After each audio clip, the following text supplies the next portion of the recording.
원합니다. 올 한 해 살면서 내 가족을, 내 이웃을 축복하기를 원합니다. 축복과 격려와 위로의 말이 넘쳐나게 하여 주시옵소서. 비난과 정죄와 저주와 미움의 말이 아니라 이러한 말들은 다 사라지게 하여 주시옵소서. 하나님, 내 이웃을 축복하는 축복의 통로가 되게 하여 주시옵소서. 다 같이 기도하시겠습니다.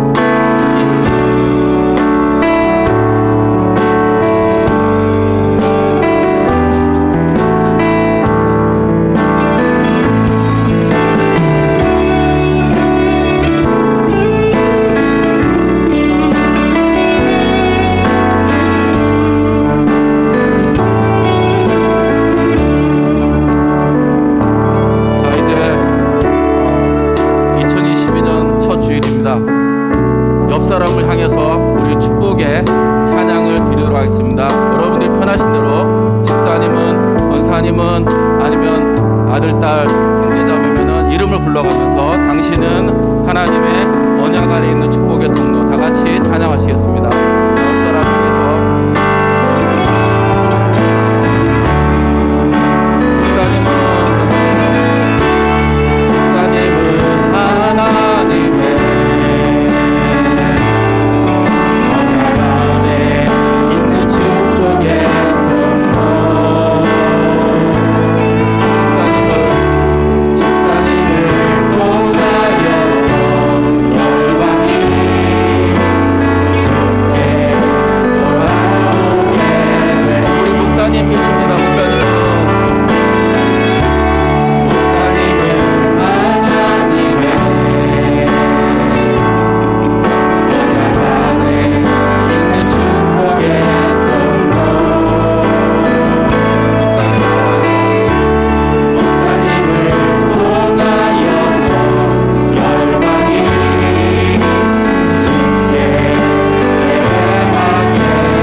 한 해 또한 우리가 다짐하고 싶은 게 있습니다. 하나님, 저의 입술 가운데 어떠한 상황이 있을지라도 찬양이 넘쳐나게 해주세요. 어떠한 상황이 있을지라도 감사가 넘쳐나게 해주세요. 하나님을 예배하는, 하나님을 사랑하며 이웃을 사랑하는 그 모습이 넘쳐날 수 있도록 인도하여 주시옵소서. 다 같이 찬양하시겠습니다. 박수 치면서 할렐루야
이러한 교회에 주님의 영광이 나타날 걸 믿습니다.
제가 이 믿음 변치 않고 내 삶 가운데 늘 찬양하며 감사하며 사랑하며 축복의 말이 넘쳐나는 그러한 삶이 되게 해주십시오. 또한 내 마음 가운데 구원의 확신이 예수님에 대한 사랑이 샘솟듯 솟아나게 해달라고 기도하면서 주 앞에 나아가도록 기도하시겠습니다.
일어나라 빛을 발하라.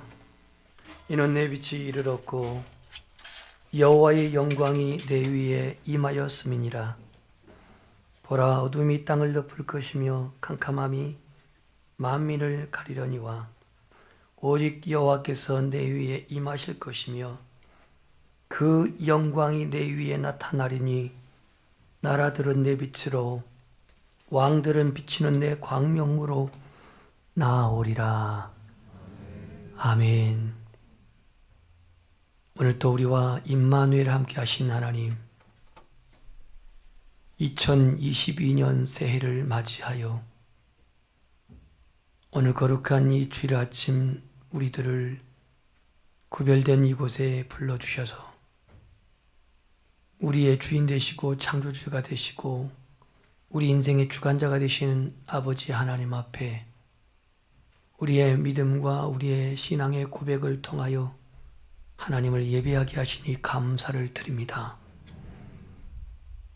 보라, 이전 것은 지나갔으니 새 것이 되었다고 말씀하신 대로 지난 2021년의 해는 과거 속으로 돌아가고 이제 대망의 새해를 주셨사오니 이전 일을 기억하지 말게 하시고 이전에 실패했고 이전에 실수했고 이전에 무너졌던 삶들을 기억하지 말고 하나님이 행하실 소망 중에 하나님이 행하실 일을 바라보면서 힘찬 믿음의 발자국을 이제 놓겠사오니 이 예배를 통해서 그 시작이 아름답게 펼쳐지게 하옵소서.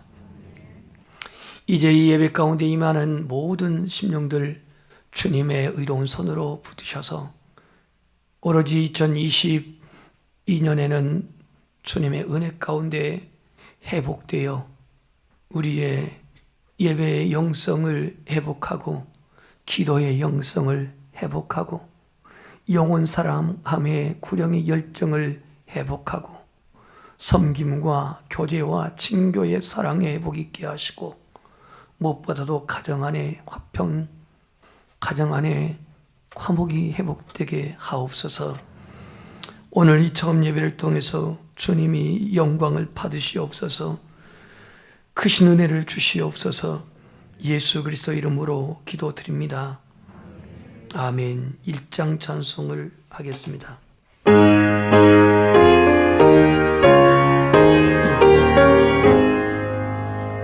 만복의 근원 하나님 온 백성 찬송 드리고 전천사여 찬송하리 찬송 성부 성자 성령 아멘.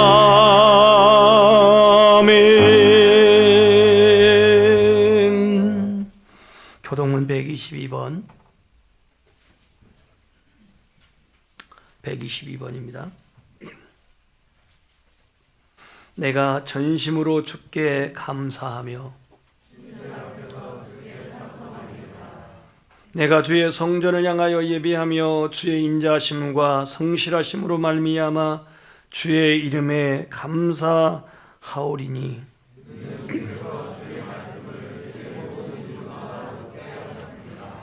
여호와여 세상의 모든 왕들이 주께 감사할 것은 그들이 주의 입의 말씀을 들음이오며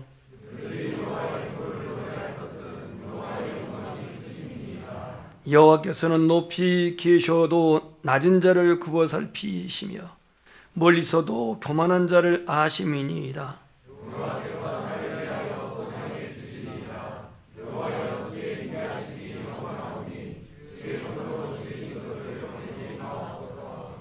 아멘. 나는 전능하신 아버지 하나님 천지의 창조주를 믿습니다. 나는 그의 유일하신 아들 우리 주 예수 그리스도를 믿습니다. 그는 성령으로 잉태되어 동정녀 마리아에게 낳으시고 본디오 빌라도에게 고난을 받아 십자가에 못 박혀 죽으시고 장사된 지 사흘 죽은 자 가운데서 다시 살아나셨으며 하늘에 오르시어 빛나신 하나님 우편에 앉아 계시다가 거기로부터 살아있는 자와 죽은 자를 심판하러 오십니다. 나는 성령을 믿으며 거룩한 공교회와 성도의 교제와 죄를 용서받는 것과 몸의 부활과 영생을 믿습니다. 아멘. 주기도문 찬송을 드리시고 오늘 신년 주일 예배를 위해서 김용훈 장로님 기도하시겠습니다.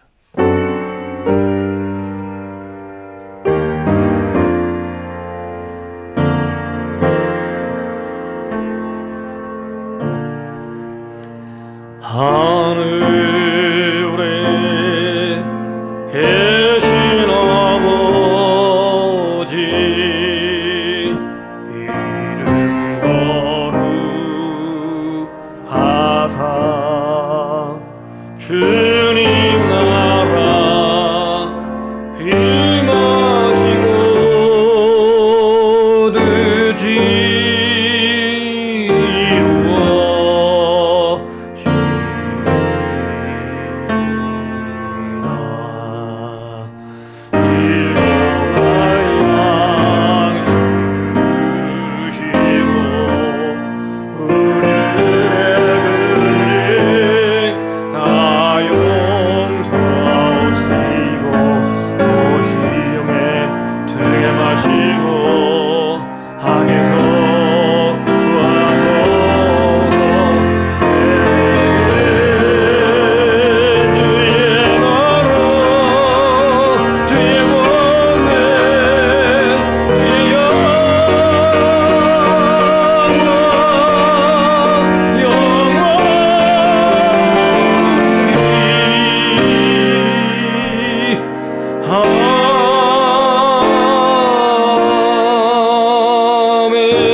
하나님께 가까이 함이 내게 복이라. 내가 주 여호와를 나의 피난처로 삼아 주시고 주의 모든 행적을 전파하리이다.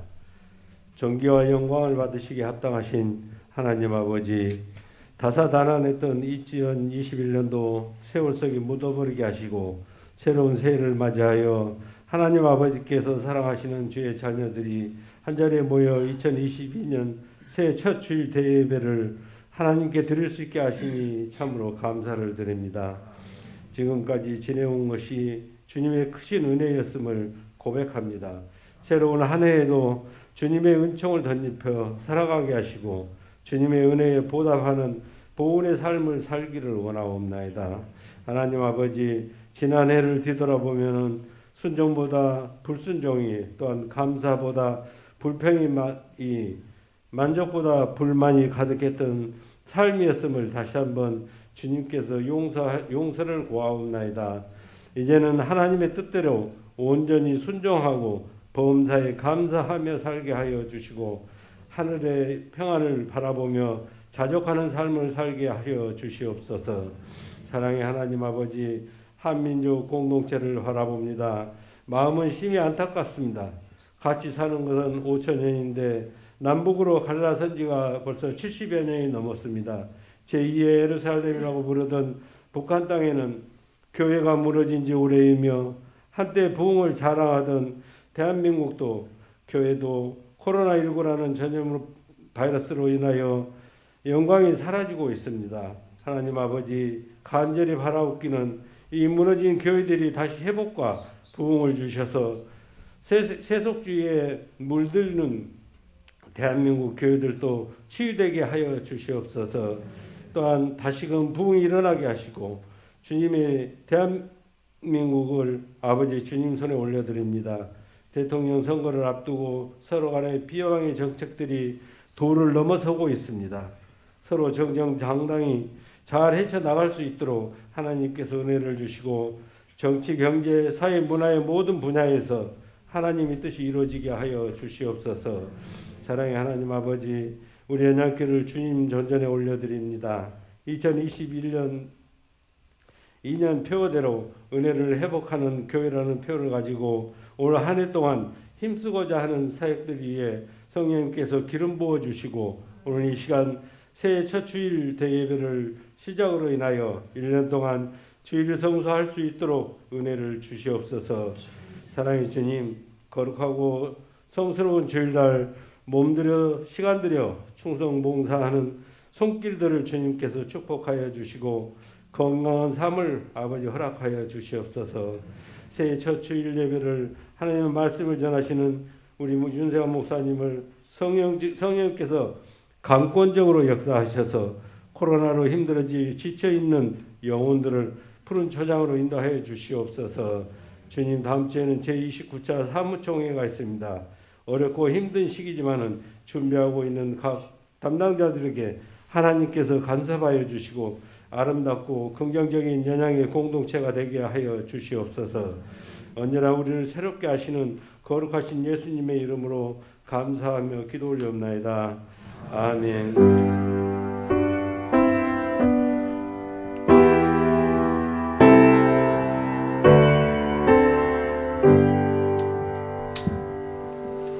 오늘 하나님 말씀은 누가복음 5장 1절부터 11절입니다.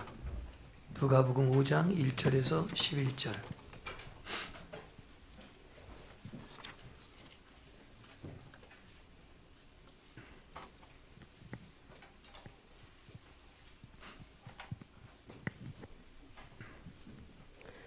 무리가 몰려와서 하나님의 말씀을 들을새 예수는 게네사렛 호숫가에 서서 호숫가에 배 두 척이 있는 것을 보시니 어부들은 배에서 나와서 그물을 싣는지라.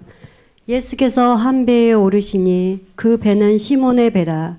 육지에서 조금 떼기를 청하시고 앉으사 배에서 무리를 가르치시더니 말씀을 마치시고 시몬에게 이르시되 깊은 데로 가서 그물을 내려 고기를 잡으라. 시몬이 대답하여 이르되 선생님, 우리들이 밤이 새도록 수고하였으되 잡은 것이 없지만은 말씀에 의지하여 내가 그물을 내리리이다 하고 그렇게 하니 고기를 잡은 것이 심히 많아 그물이 찢어지는지라. 이에 다른 배에 있는 동무들에게 손짓하여 와서 도와달라 하니 그들이 와서 두 배의 채움에 잠기게 되었더라. 시몬 베드로가 이를 보고 예수의 무릎 아래에 엎드려 이르되 주여, 나를 떠나소서, 나는 죄인이로소이다 하니 이는 자기 및 자기와 함께 있는 모든 사람이 고기 잡힌 것으로 말미암아 놀라고 세베대의 아들로서 시몬의 동역자인 야고보와 요한도 놀랐음이라. 예수께서 시몬에게 이르시되 무서워하지 말라, 이제후로는 내가 사람을 취하리라 하시니 그들이 배들을 육지에 대고 모든 것을 버려두고 예수를 따르니라. 아멘. 한 회사원이 퇴근해서 집으로 들어왔습니다. 들어오는 신랑의 손에는 커다란 월급 봉투가 쥐어져 있었습니다. 여보, 내가 오늘 두 가지 소식을 갖고 왔는데 굿뉴스를 먼저 할까, 새드뉴스를 먼저 할까? 그랬더니 그래도 굿뉴스를 먼저 해야 되지 않겠냐고. 여기 용돈이라고 하면서 그 돈을 들었습니다. 어머, 무슨 용돈이 이렇게 많아? 새드뉴스는 뭐야? 퇴직금이야. 성적표를 들고 온 아들이 아빠, 성적 오르면 나한테 10만 원 준다겠지. 그러니까 아빠가 이제 야, 성적이 올랐는가 보다. 그래, 얼마나 올랐냐? 10만 원 아버지 다 가져. 새해를 맞이해서 여러분 어떤 덕담으로 인사를 하고 싶습니까? 세상 말로 복 많이 받으세요 하는 그 상투적인 어떤 덕담을 하고 싶습니까? 아니면 꼭 길을 가세요 이런 말을 남기고 싶습니까? 저는 이렇게 같이 옆 사람하고 나누고 싶습니다. 우리 옆 사람에게 너무 또 눈 많이 보지 말고 적당히 보면서 은혜 안에서 행복한 한 해가 됩시다.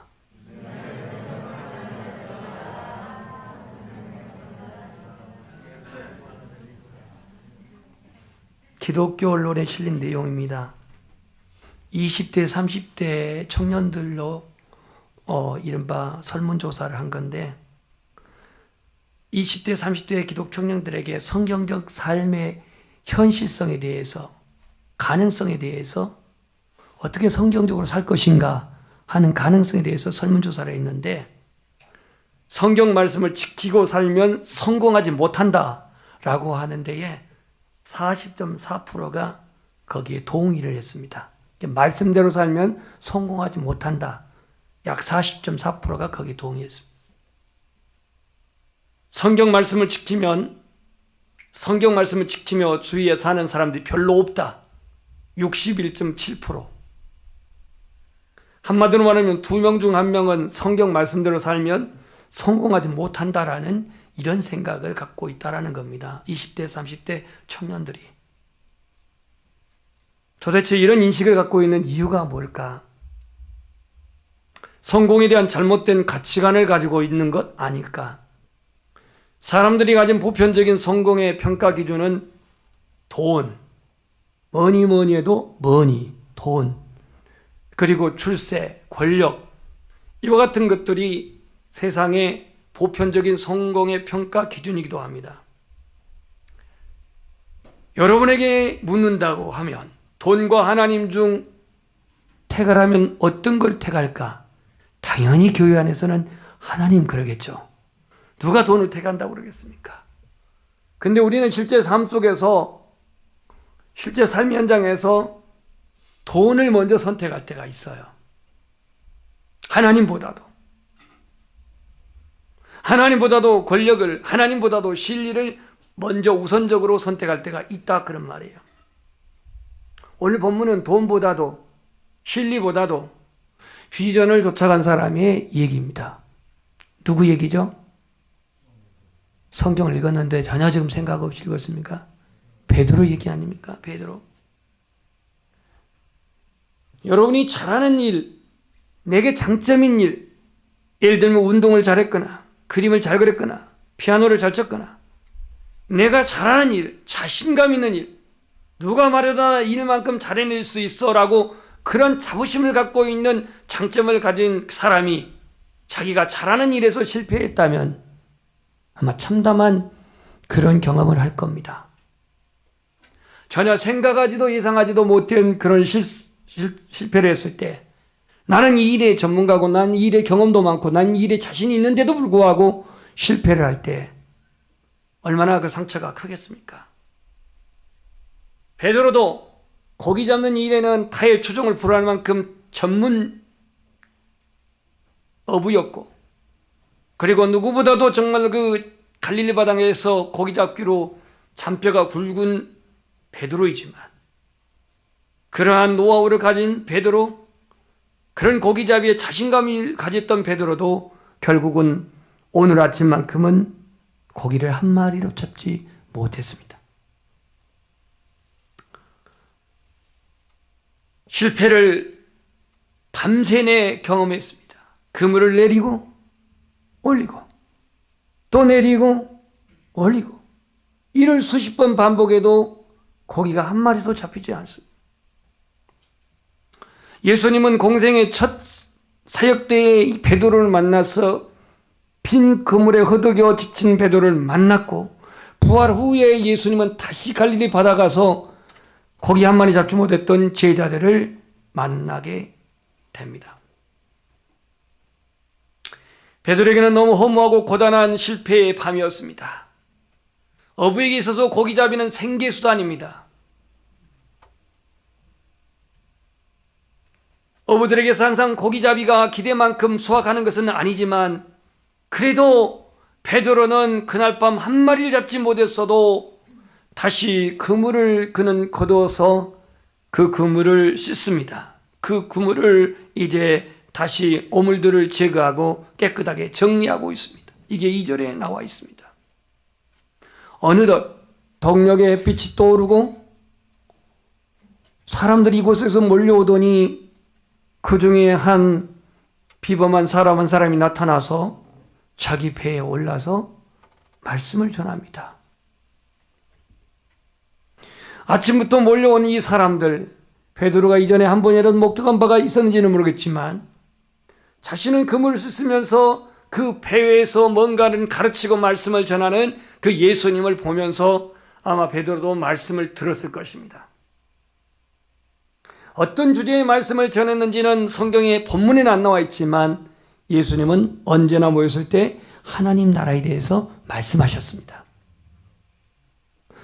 베드로는 그물을 지금 씻으면서 예수님이 하신 말씀을 그는 간접적으로 또는 직접적으로 듣고 있었을 텐데요. 여러분, 믿음은 들음에서 나온 줄 믿습니다. 들음에서 나고 들음은 말씀에서 말미암는다고 그렇게 기록하고 있습니다. 베드로는 한참 이제 그 자신의 어부의 본업을 하고 있는데 4절에 보니까 말씀을 맞으시고 시몬에게 이르시되 깊은 데로 가서 그물을 내려 고기를 잡으라 이렇게 말씀하십니다. 오늘 주제가 하나님이 주관하신 인생인데요. 오늘 우리의 인생을 주관하시기를 원한다면 예수님이 오늘 우리 인생을 하나님이 주관하시기를 원하신다면 베드로가 오늘 예수님을 만난 것처럼 인격적으로 만날 수 있기를 축복합니다. 만나지 아니함 속에 내가 나를 주장하고 있고 내 자존심이 주장하고 있고 나의 의가 주장하고 있고 나를 내세워 자랑하고 있는데요. 오늘 이 예수님이 베드로를 찾아오셔서 베드로를 만났고 베드로가 예수님을 주로 만났을 때 그는 철저하게 자신의 존재가 누구인가를 알게 됩니다. 주여 나는 죄인으로소이다라고 이런 고백을 하게 됩니다. 오늘 베드로는 자기의 인생의 경험, 경력, 노하우 다 동원했지만 그는 빈 그물의 하룻밤을 시달리고 그렇게 아침을 맞이하였는데 오늘 그 인생에 지울 수 없는, 그 인생에 잊을 수 없는, 그 인생에 전무후무한 놀라운 체험을 하게 됩니다. 2배의 쟁길만큼 고기를 많이 잡은 기적도 기적이지만 여기서 이 기적은 소유가 많아지고 물고기가 많아지고 동업자인 야고보 요한의 배도 가득 채워지는 이 물질적 기적이 아니라 자신이 만난 그분이 바로 메시아요, 구원자요, 전능자요, 하나님이라는 사실을 만난 겁니다.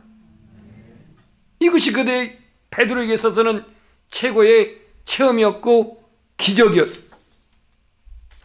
깊은 데로 가서 그물을 내려 잡으라.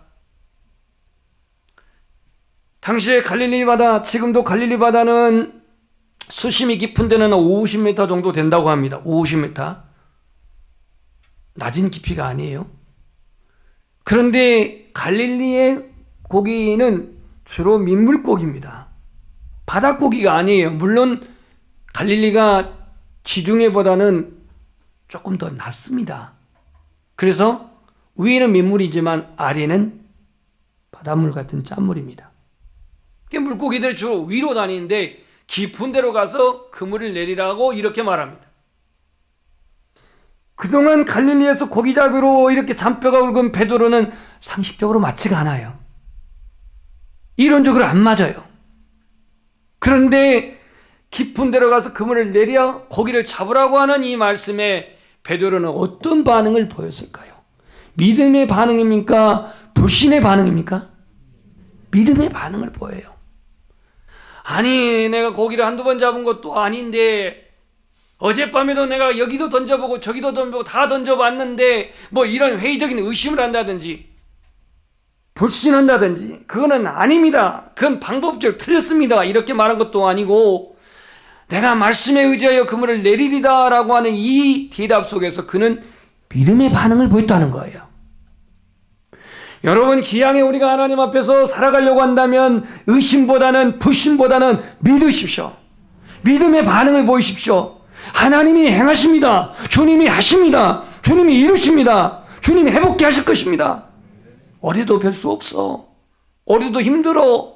어려도 안 돼. 이런 사고가 아니라 오늘 베드로는 밤새 수고하여 잡은 것이 없지만은 말씀에 의지하여 그물을 내리리이다. 베드로는 고기를 잡지 못한 실패감, 그러면서 그물을 씻으면서 들었던 말씀, 이 모든 것이 다 종합되어져서 주님의 말씀에 순종했던 베드로입니다. 그렇다고 기계적으로 무조건 덮어놓고 순종한 것은 아닙니다. 우리들이 밤새도록 수고하여 잡은 것이 없지만 말씀에 의지하여 내가 그물을 내리리이다. 여기에 베드로의 대답에는 숨겨있는 단서가 하나 있습니다. 단서. 밤새 수고하여 고기 잡는 일이 없지만 또 지금 그물을 가서 또 던져도 어제처럼 분명히 안 잡힐 것 같지만 단서가 있어요. 오늘 우리가 기양에 순종하려면 온전히 믿고 순종하십시오. 조건 붙이지 말고 단서 붙이지 말고 주님이 이거 해결해 주시면, 주님이 응답해 주시면, 주님이 채워주시면, 주님이 합격해 주시면 이런 어떤 단서 조항을 붙이지 마십시오. 주님이 말씀하시면 그저 믿음으로 순종하십시오. 베드로는 오늘 보이지 않는 단서, 밤새 수고하여 잡은 것은 없지만 이 말하지 않고 그냥 말씀에 의지하여 내려가리다 그러면 그물 내리다 하면 얼마나 더 좋아요. 근데 밤새 우리들 수고했지만 못 잡았어요. 대놓고 말하자면 지금 가서 던진다고 낮에 고기도 안 잡히는데 아침에 간다고 뵐 수 있겠어요? 뭐 이런 생각을 했을지도 몰라요. 그런데 말씀에 의지하여, 무슨 말씀이냐면 깊은 데로 가서 그물에 고기를 잡으라는 이 말씀대로 내가 의지하여 나가겠다 이거. 베드로는 자신이 경험에 의거한 것을 보여주려고 했을지 모릅니다. 뭐 그물 내려봐야 뭐 안 잡힐 거 뭐 뻔한데 뭐 이런 사고방식은 철저한 패배주의입니다. 우리 안에 전의 경험, 과거의 경험, 한번 떨어졌던 경험, 이런 어떤 입시라든지 또 취업이라든지 이런 과거의 경험에 우리가 묶여가지고 패배주의적인 사고에 빠지는 분들이 있어요. 당신이 말씀을 전하는 능력자인지는 몰라도, 사람을 동원하는 능력자인지는 몰라도 고기 잡는 일은 내가 전문가입니다. 내 판단이 옳습니다. 보십시오. 고기가 없지 않습니까? 어쩌면 빈 그물이 올라온 것으로 인해서 자기가 밤새 동안 헛그물질하는 것에 대한 보상, 위로를 받으려고 했을지도 몰라요. 빤히 보이는 결말, 더 이상 출구가 보이지 않는 현실. 오늘 우리는 해봐야 볼 수 있겠어? 이렇게 생각하지 말고 주님이 하시면 하십니다. 주님이 응답하시면 이루십니다. 이렇게 좀 믿으십시오. 오늘 그럼에도 베드로가 잘 선택은 그럼에도 불구하고 그물을 던졌다는 것입니다. 시도를 했다는 겁니다. 자신의 경험을 비추어 볼 때 결과는 기대할 수는 없었지만 그래도 그는 그물을 내렸습니다. 자신의 경험, 자신의 지식, 자신의 체험, 계산이 안 되고 주님이 기쁜 대로 그물을 내리라고 한 것은 비현실적으로 들린 말씀 같지만 그는 가서 그물을 내렸습니다. 자, 그랬더니 어떤 결과가 내려졌냐면 6절, 그렇게 하니 고기를 잡은 것이 힘이 많아 그물이 찢어지는지라. 얼마나 고기가 잡혔길래 그물이 찢어졌을까? 이 고기의 양은요, 베드로의 배에 다 채울 수가 없었습니다. 그 옆에 세베대의 아들 야고보와 요한도 있었는데 그 두 배에 오늘 채움에 7절 보니까 잠기게 되었더라 그랬어요. 잠기게 되었더라. 주님이 하신 일은 이렇습니다. 위대합니다. 풍성합니다. 넉넉합니다. 두 배에 가득 차게 되었다. 그동안에 수십 년 고기잡이를 했는지 모르지만 베드로가 이렇게 많이 잡은 적은 없어요. 자기 배는 물론이거니와 같이 어부의 동역을 이루었던 세베대 아들 야고보와 요한의 배도 가득 채우게 되었으니, 몇 시간 전만 해도 빈 배에 그물을 가지고 그렇게 씻었던 베드로인데 그 빈 배에 오르셨던 주님이 그 빈 배에 고기를 채웠은 사건, 베드로는 눈앞에서 그 벌어진 기적을 체험하게 된 거예요. 얼마 전에 인터넷에 보니까요, 중국 차간이라고 하는 호가 있는데, 착한 호라고 하는 있는데, 악하다는 그게 아니라 차간 호라는 영하 30도의 추위에 전통적인 고기잡이입니다. 이거는 민물고기인데요,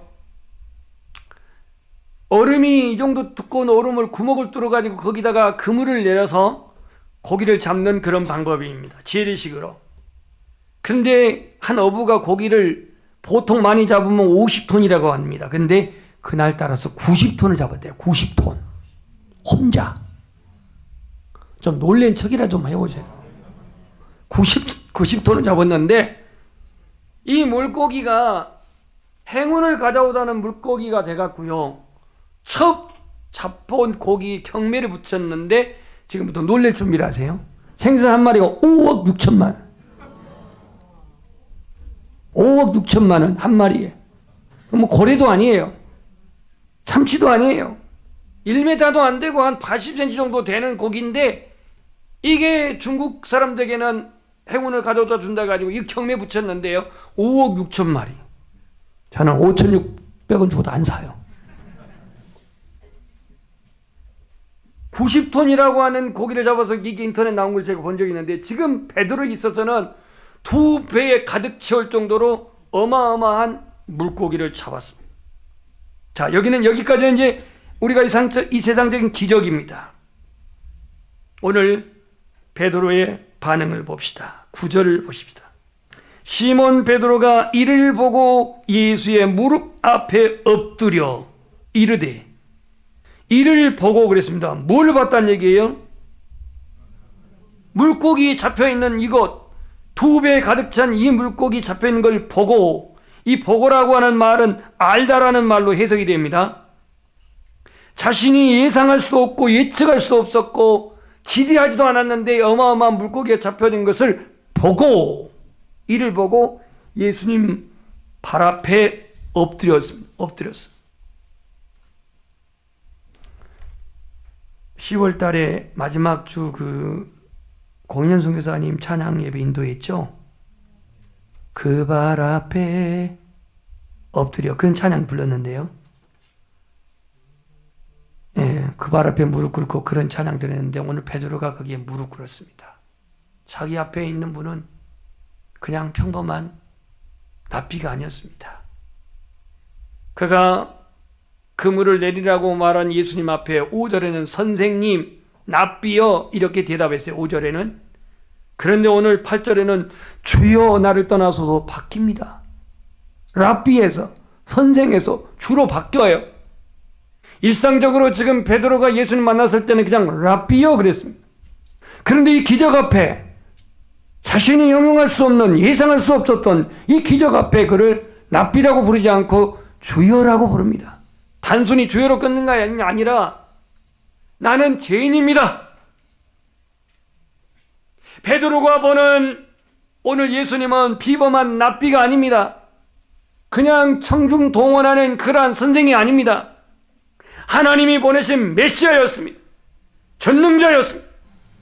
그래서 그 전능자 앞에서 자신은 완전히 거꾸로였습니다. 굴복했습니다. 엎드렸습니다. 그 걸어가신 주님 앞에 자신의 실존은 죄인이었습니다. 오늘 우리의 신앙의 출발은 여기서부터 시작됩니다.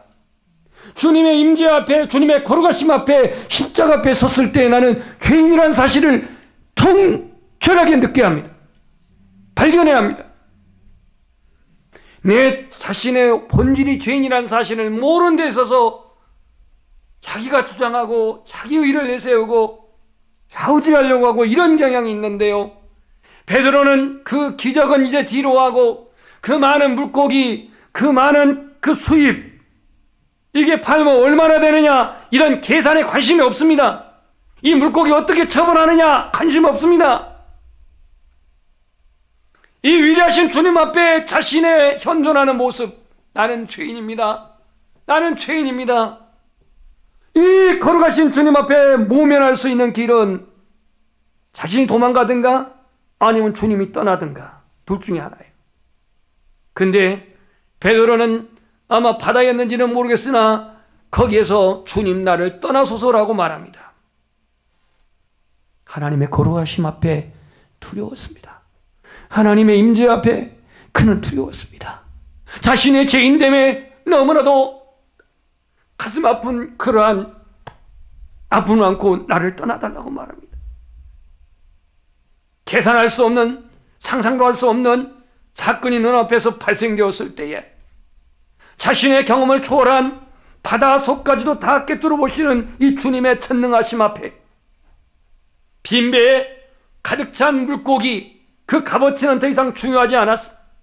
자신 앞에 서 있는 예수님에 압도되어 그는 무릎을 꿇었습니다.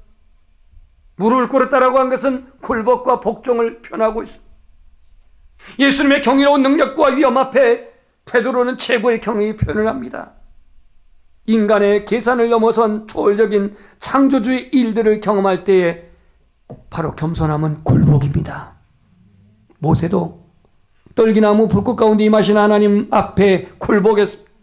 이사야도 걸어가신 하나님의 그 임재, 천사들이 거룩하다 그 하나님의 걸어가신 임재 앞에 그는 화로다 망하게 되었도다 하면서 굴복했던 이사야였고, 바울은 다메섹 도상에 예수 믿는 사람들을 잡으러 갔다가 하늘로부터 강한 빛이 그에게 둘러 비쳤을 때 그는 땅에 부복하고 엎드려졌습니다.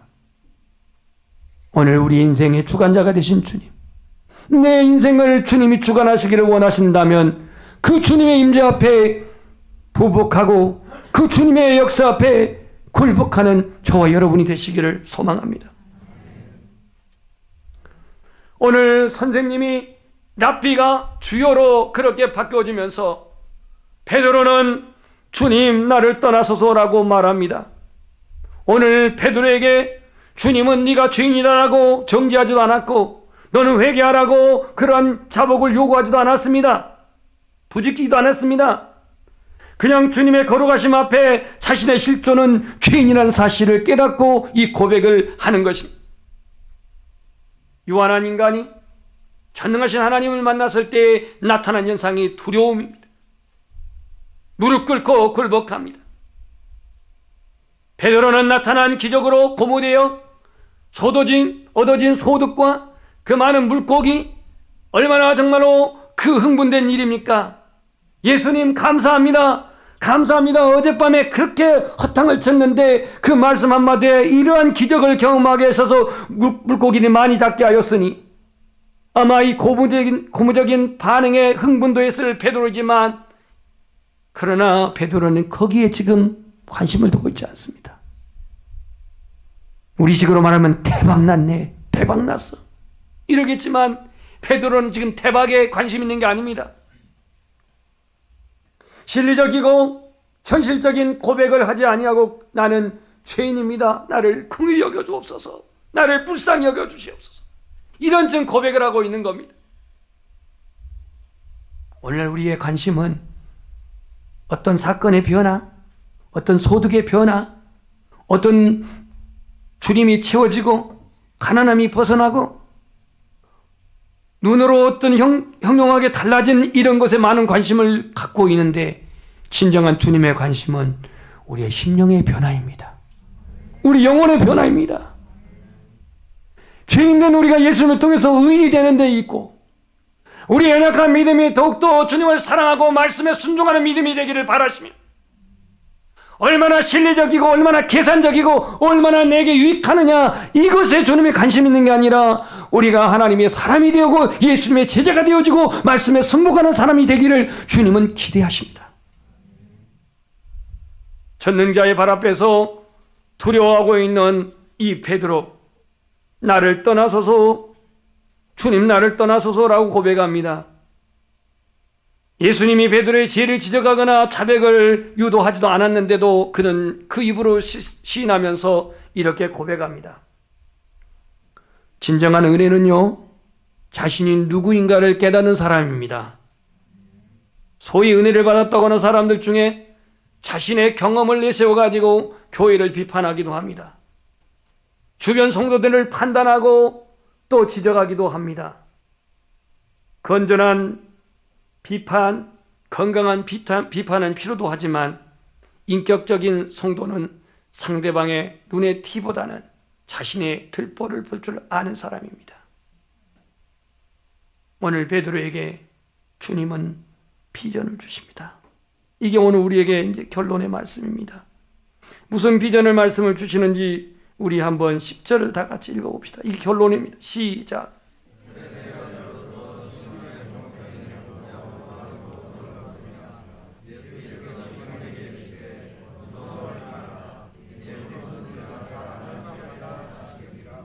세베대의 아들로서 시몬의 동업자인 야고보와 요한도 그 사건을 보고 놀랐습니다.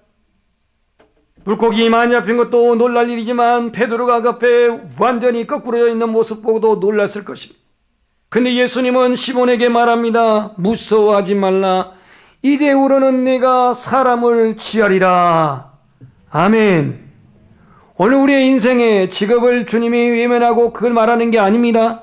고기잡이를 그만두라 이렇게 말한 게 아닙니다.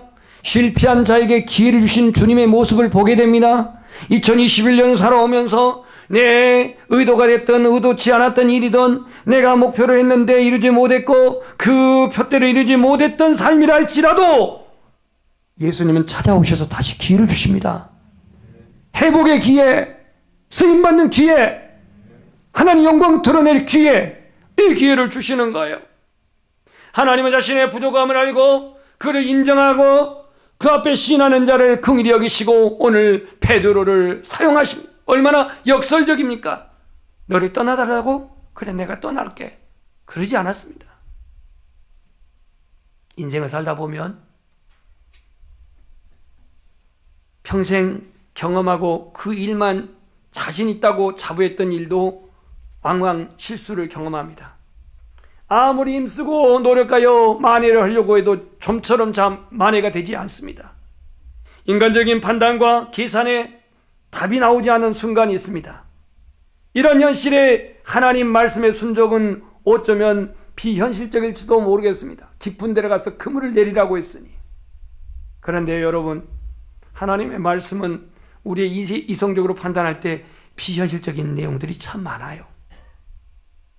발 씻는 돌 항아리에 물을 채워서 그거를 떠다가 주라고 한 것은 현실적으로 맞습니까? 이건 잘못해서 욕먹을 일이 아니라 그 종 같으면 파면당할 일입니다. 물 위에 걷도록 요청하는 베드로에게 내게로 오라 하는 말이 이게 비현실적이지 현실적이냔 말이에요. 베세다 광야에 굶주린 사람들에게 예수님은 제자들에게 말합니다. 너희가 먹을 것을 주라. 현실적으로 떡도 없고 돈도 없는데 먹을 걸 주라고 말합니다. 과학적으로 실리적으로 볼 때 얼마나 비현실적인 말씀입니까? 그러나 베드로는 상식적인 판단과 계산을 뛰어넘는 순종으로 말미암아 주님이 일하셨습니다. 베드로가 고기를 잡은 게 아니라 주님이 고기를 잡게 하신 겁니다. 오늘 우리가 현실적으로, 과학적으로, 실리적으로, 시대적으로, 계산적으로 맞지 않으니까, 비현실적이니까 이 말씀은 나는 순종할 수 없어. 이렇게 재단하지 말고 베드로처럼 상식과 판단을 뛰어넘어 그러한 계산을 뛰어넘어 순종했을 때에 예수님이 기적을 일으키셨습니다. 실패의 자리가, 실패의 인생이 역전되는 그러한 우리의 삶이 되기를 원한다면 내 자의이든 타의이든 하나님의 말씀을 믿음으로 듣고, 하나님의 말씀을 믿음으로 듣고, 하나님의 말씀을 믿음으로 순종하는 그런 우리 모두가 되시기를 축복합니다. 프랑스의 물리학자이자 수학자였던 팡세라고 하는 사람이 이런 말을 합니다. 그는 생각하는 갈대라고 하는 그러한 어록을 남겼는데요. 하나님은 철학자의 하나님이 아니다. 하나님은 과학자의 하나님 또한 아니다. 하나님은 성경이 가르친 대로 믿는 자의 하나님이시다. 그리고 신앙은 인간의 이성을 십자가에 못 박는 것이다. 여러분들이 생각하고 여러분들이 판단하고 여러분들이 정죄하고 여러분들이 주장하는 그 이성을 십자가에 못 박는 것이 신앙이라고 파스칼은 그렇게 말합니다. 2022년 베드로처럼 주님의 살아계신 실존을 체험하는 한 해가 되기를 소망합니다. 그렇다면 오늘 실패 현장에 찾아오신 예수님, 실패 현장에 있는 한가운데 있는 베드로, 그 베드로가 찾아오신 예수님을 만났을 때 그의 인생은 완전히 바뀌어진 줄 믿습니다. 개인적으로 만났던 베드로, 자신의 정체성을 발견하고 자각했던 베드로, 예수 그리스도 앞에 자신의 죄인됨을 철저하게 깨닫고 부복했던 베드로, 오늘 교회 공동체에 대한 사랑이 식어져가고 교회 공동체에서 혹 내 자신의 그 위치가 점점점 쇠약해져 가고 있지는 아니합니까? 오늘 그리스도 안에서 나의 정체성을 바로 발견하고 자각할 수 있기를 소망합니다. 자신의 경험과 상식적인 수준으로 말씀을 재단하지 마시고 이 계산을, 상식을 초월하시는 하나님의 말씀에 믿음으로 반응하고 순종할 때 2022년에는 베드로처럼 예수 그리스도의 살아계심을 체험하는 우리 모두가 되기를 주의 이름으로 축원합니다. 기도하겠습니다.